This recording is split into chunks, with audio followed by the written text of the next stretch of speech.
Hi, and welcome to Beebe Flicks. We're your Beebe librarians here to give you what we've been watching this week. I'm Bridget from the Reference Department, and today I'm joined by Jeff from the Reference Department and Alyssa, also from the Reference Department. All right, so I'm going to start, and what I've been watching this week is actually a new show, and I have not finished it because it isn't done yet. It's still airing on television. Is Mrs. America on Hulu. Oh, yes. Yeah. Tell me about this. Yeah. So, Mrs. America stars Kate Blanchett as Phyllis Schlafly, famous anti-feminist and anti-ERA crusader. And she's sort of the spine of the story, but it really goes through the women's movement broadly and has a great cast filled with people who you recognize playing people who you would know their names. Rose Byrne plays Gloria Steinem. Uzu Adubo from Orange is the New Black plays Shirley Chisholm, and character actress Margot Martindale plays Bella Abzug, the New York congresswoman. And Elizabeth Banks is there, and Ari Grainer, if you know, she's a great younger actress. And so it's just like a really great cast, and it's interesting, and they're sort of going through the entire 70s around the ERA fight, but also really examining the women's movement of the time and what kind of fractures existed in that movement as well. And ultimately, obviously don't know the ending, but we know from history that the ERA wasn't passed, it wasn't ratified, even though when they started it, it seemed like a slam dunk. To get. How many episodes are there? I believe so. There have been 4 episodes there are 5 episodes that have aired. I forgot this week. So there's 5 episodes that have aired. They aired the first 3 all at once. They premiered the first 3, and then the next ones come out week by week. And so there's 5 that exist, and I think there are 8, but I am not positive on that. It is a limited series, so it will end after this. It's just this. They're not going to be like Mrs. America, the 80s, in the future. But I really liked it. I think it's like the recreation of the time. It's very interesting.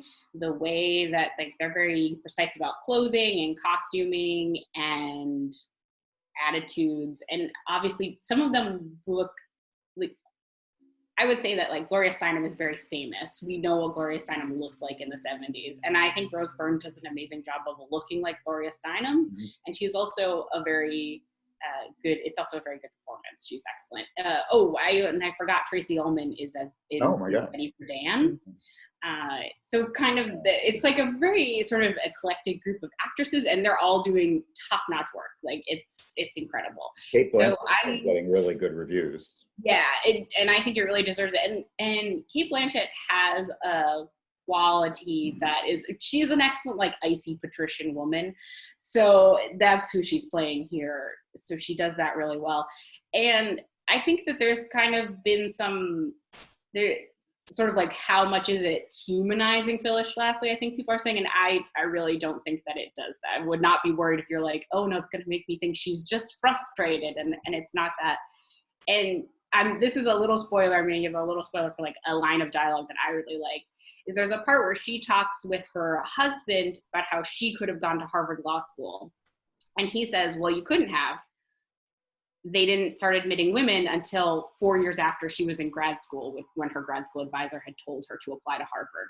And what she says is not oh, well, we would have changed it. What she says is, they would have made an exception for me, which I think is the absolute anti-feminist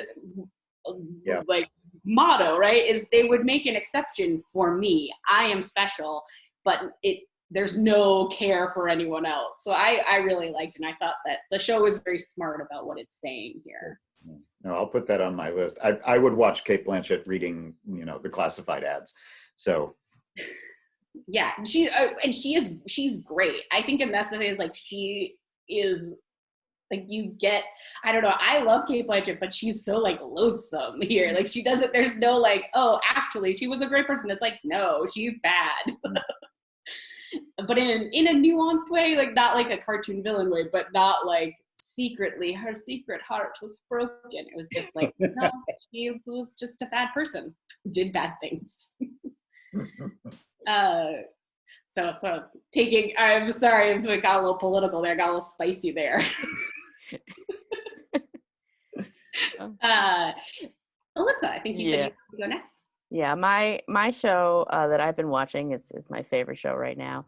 It's in its 4th season. It's The Good Fight, which is a spin-off of The Good Wife, which was on CBS, and The Good Fight is on CBS All Access. It is the reason I signed up for CBS All Access. And you don't necessarily have to watch The Good Wife to enjoy this, but you'll enjoy it that much more because like the Good Wife, it's a character show. Like it's set in a defense law firm, then there's lawyers, there's judges, and they just bring everyone back. Every single bit character is fully developed, lots of personality, and even the process server is the same process server from The Good Wife. And it's a very funny show, and especially considering it's technically it's very dramatic. It has, and it's, Bridget, you called it zany. It's a bit like it's about the law, but it's also just what you can do with the law, like the ridiculousness of the law. Each season has a sort of arc, and in the first season, it was sort of boring. It was, in my opinion, it was more about her she was going to retire, and then there was a Ponzi scheme, and so she had to start up at a new African-American law firm and start over. But in the second season, they had their arc was a kill all the lawyers arc, where everyone was supposedly killing lawyers. The third season was a Diane. So The Good Fight starts off with Diane Lockhart, who was in the Good Wife, and it's her journey. And so she joins in the third season, a plot to overtake Trump by any means short of assassination, pretty much. And then she joins a covert group. And this season, it's about the rich and powerful not have to comply with subpoenas. So they're focusing more on the law, but they're still taking a little bit of politics as well. It's a pretty political show. The first episode opens with her in the duration drinking alone. Is it kind of like LA Law used to be? Is it a little like LA Law? That sort of like, it's a legal drama, but there's a comedy to it. Yeah, it's like a lot of those workplace dramas that have, their characters, there's backstories and their lives, but there still is that legal element to the main arc of the show. Yeah, the Kings they're a married couple who created The Good Wife and then create the Good Fight, are probably some of the most interesting like showrunners who work they really work like exclusively on network television. Like because they made The Good Wife, and obviously The Good Fight is on CBS All Access, but it's still like in sort of the CBS brand. And they had a show on CBS this past year called Evil, which you can also see on CBS All Access. That before, yeah. Which I mentioned before because it's hands down one of the. It's so funny, and it's like kind of an X-Files-esque procedural where they're investigating like the supernatural, but also one time our main characters get dosed on acid and hallucinate the birth of a demon baby. Like that also happens in it, but like maybe that did happen for real, we don't know. And a different character, we see him talking to his therapist, and his therapist is Satan. The Kings also, in between The Good Wife and The Good Fight, they did a little mini series that was about the government, but it was also about aliens. I don't know if you watched. Did you watch that? Yeah, Brain Dead. It was about ants that take over your brain and make you in this it like polarized people politically. So it was like I think people make jokes about like the brain worms that infect you sometimes, and that's what this show is about. Literally. Literally. And they were triggered by the Cars, right? That song, like one particular 80s song. Yes, there was one 80s song that set them off. That's their flavor. Lots of ads for that show because we got CBS All Access too in the middle of all this, and so we're seeing constant ads for The Good Fight. Yeah. So, Jeff, what have you been watching? It's weird. I've kind of been watching a mix of, it's almost like cleanup, catch up stuff, like finishing off things that, so I'm almost at the point where I'm looking for new things to start because I've finished a couple things. We actually, the Good Fight makes me think because we keep seeing the advertisements on CBS with Christine Baranski in it. We finally finished The Big Bang Theory, which we were behind on. And that's just like perfect pandemic escapism, like back when life was normal. And we had one season left to go. So that was fun to be able to sort of, I really liked how they wrapped it up. I won't say any details for anybody who hasn't watched it yet, but I thought they did a really good and charming job of kind of wrapping up the story in a way that felt satisfying. So we did that. And the reason that's in my head is because Christine Baranski is one of the guest stars on that. She plays Leonard's insane therapist mother. Talk about Satan as your therapist. And the reason that we got CBS All Access, got the free trial, is to watch Star Trek Picard, which we also finished. It was very good.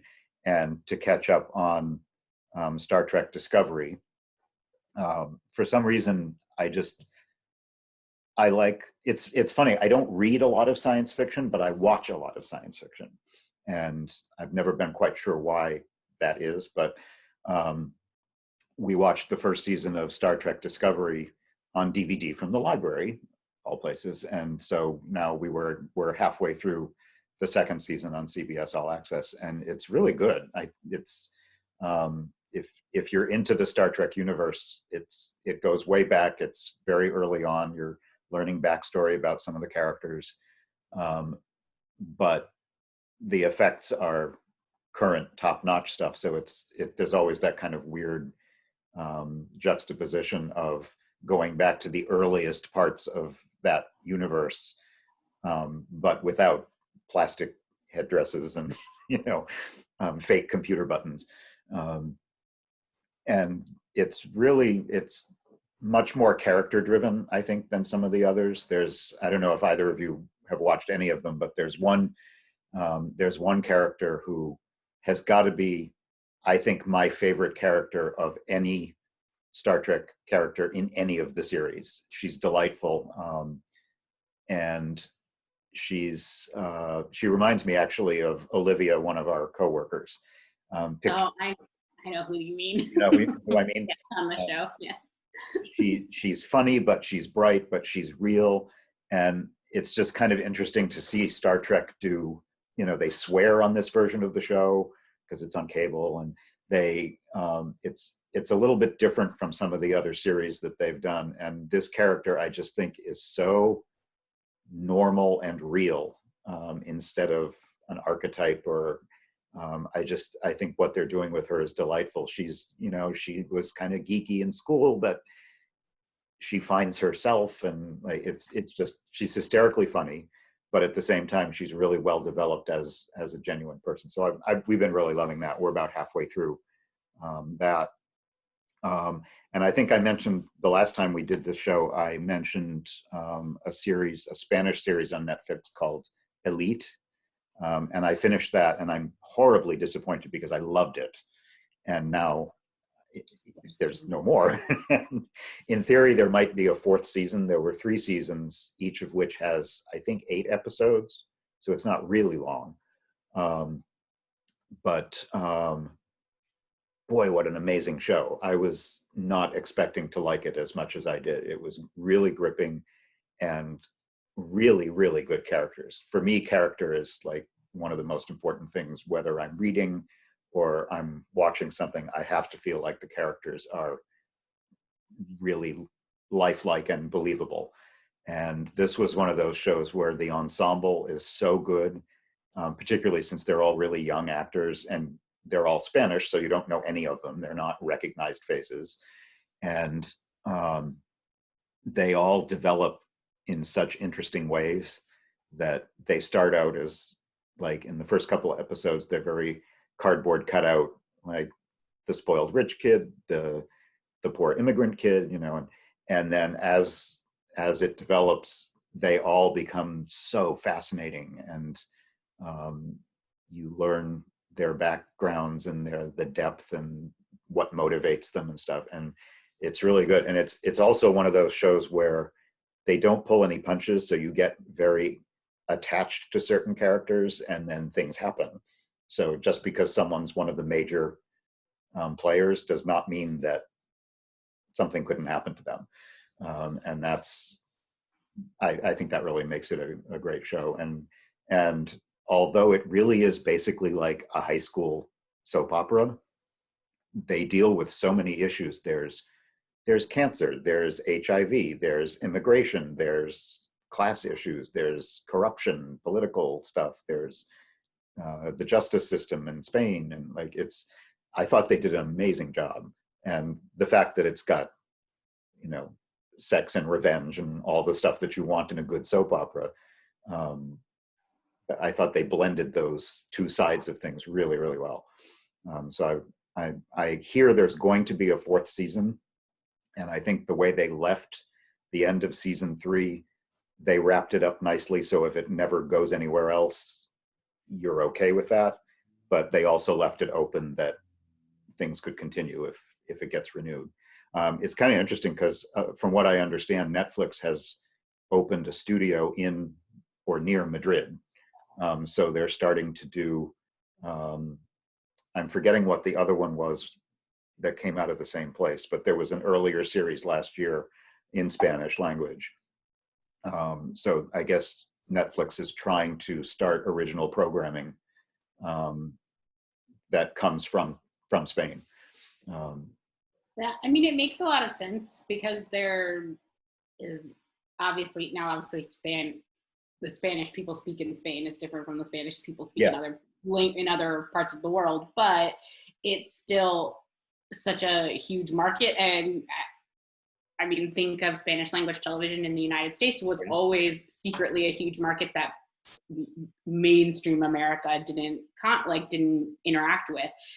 But Univision was regularly very highly rated, and even like when I was in college, we would watch telenovelas because we didn't have cable, but Univision came in much better on the like the antennas that we use, because that was their audience. They had stronger antennas than the like main broadcast network, so we couldn't get those channels.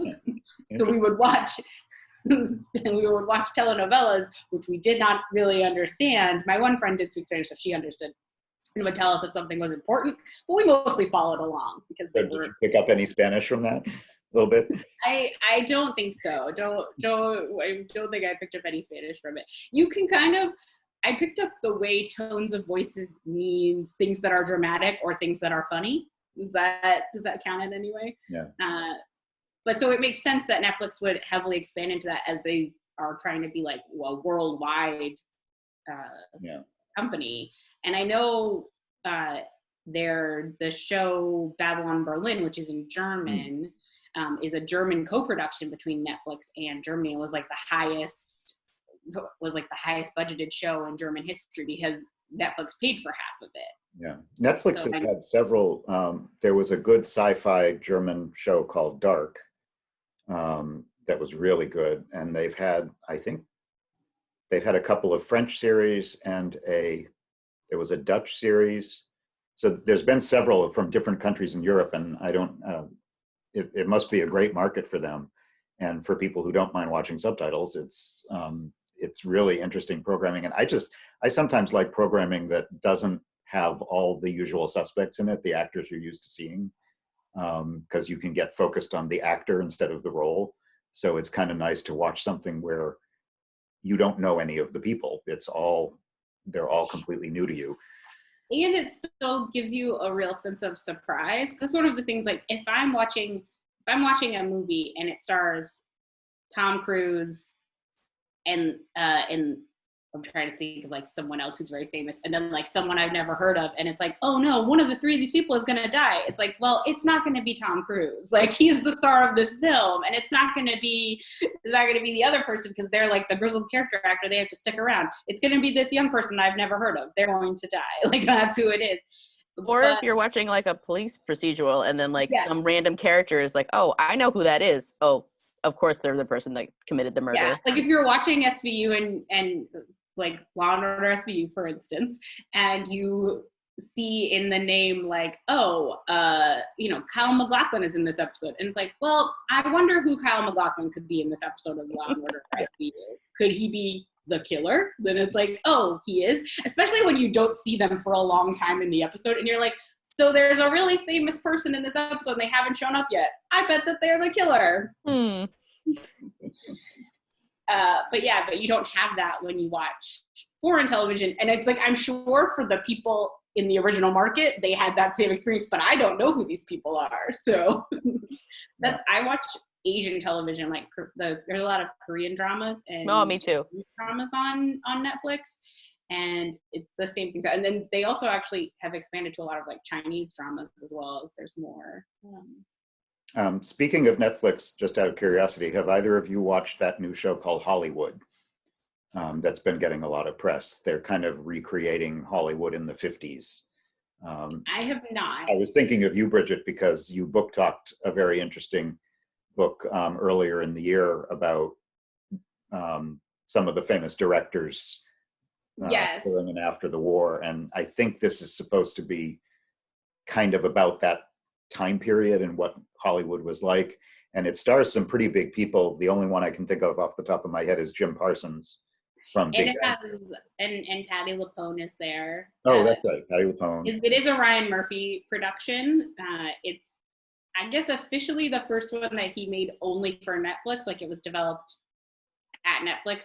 I know he had a previous show, but apparently it was developed before the Netflix deal. But this is what he made, like now that he's at Netflix all the time. And I haven't watched it. I have thought about it.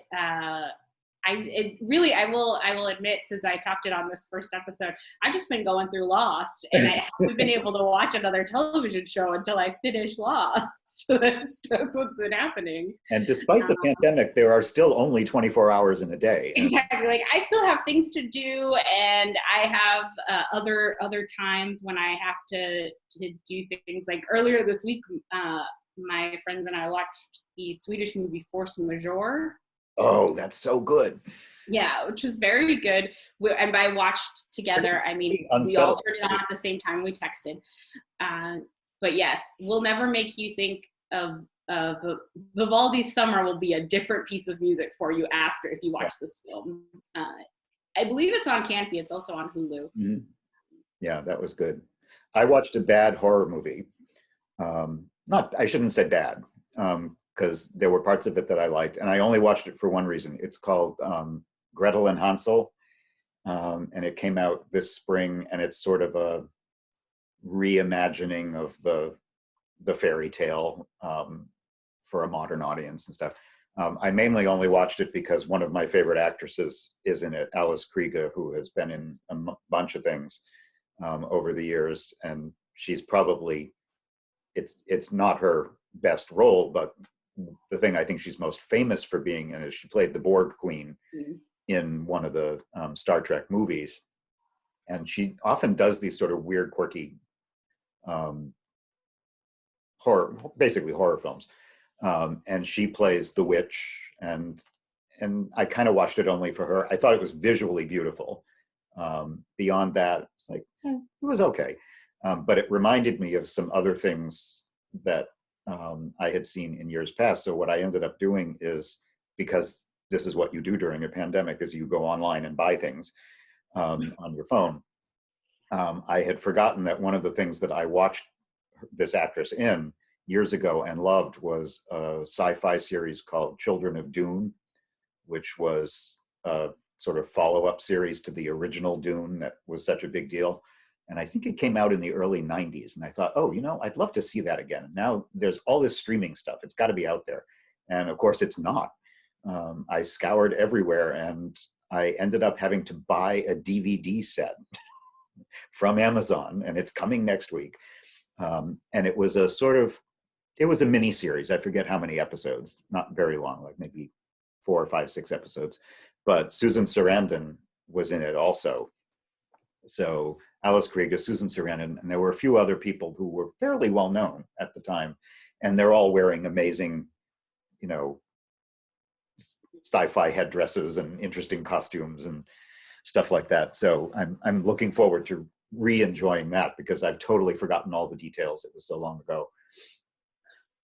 Where are my Dune heads at? Yeah. I'm actually started rereading the book Dune in anticipation of the new film adaptation from Denis Villeneuve, starring Timothée Chalamet. I'm going to do all my bad French pronunciations right here. And which I had read Dune years ago. Obviously, as a teen, you imprint on fear is the mind killer. I must not fear. But I realized that I don't actually remember it. Yeah. And I had rewatched the David Lynch Dune recently, which did not help because none of this is in the movie. So I just remember, now who was it that wasn't Kyle MacLachlan in that? Kyle MacLachlan is he is Paul Atreides. Yes, that's right. And he's like 24 or something. And yes. Yeah. Yeah. So, but I feel like we're in a Dune moment. Dune hive, activate. Yeah. And I don't know, I sci-fi is just, it's perfect for these times because you can't get more escapism than some other planet, please. Like any planet besides this one. Or even a future of, in Star Trek where it's like a future of our world where it's like eventually we're all going to be fine. Look, we're things traveling. Get better. Yep. Yeah. And you can, not only can you travel, but you can do it in seconds just by beaming to another place. And yeah. If you need to be quarantined, they just like put you in a room for a little while. It's fine. You're good. They just put a spray in you. You're all good. They just wave, like, they wave a little thing that goes woo, woo, woo, woo, and they can immediately diagnose you and cure you. And if you want something to eat or drink, you just go talk to your wall and it appears and there you are. You don't need toilet paper. You just talk to the wall and say, toilet paper, double roll. Also, we never see a toilet, so. Well, Star Trek The Next Generation had bathrooms. They never showed the toilet part, but they did have. They just take baths in there? Well, I think they always showed people in front of the mirror, getting ready for work, before they went to the bridge or something like that. But they never actually showed the other parts of the bathroom, but it was implied that it was at least there. That it has the whole bathroom. How else would Riker have such a magnificent beard? He has to do his ablutions. He has to make it nice. Well, on that note, I think we've covered it all, right? We've covered it all, and we have just about run out of time, so that's These are going to be a document of your Beebe librarians going crazy.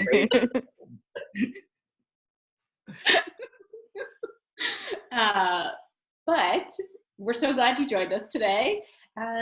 You know what? If you're watching anything great, let us know at email at wakefieldlibrary.org, or if there's anything you'd like us to talk about, sound off in the comments. Well, we're here. Okay, great. And we'll see you next time. See you next time. Yeah. Bye-bye. Bye.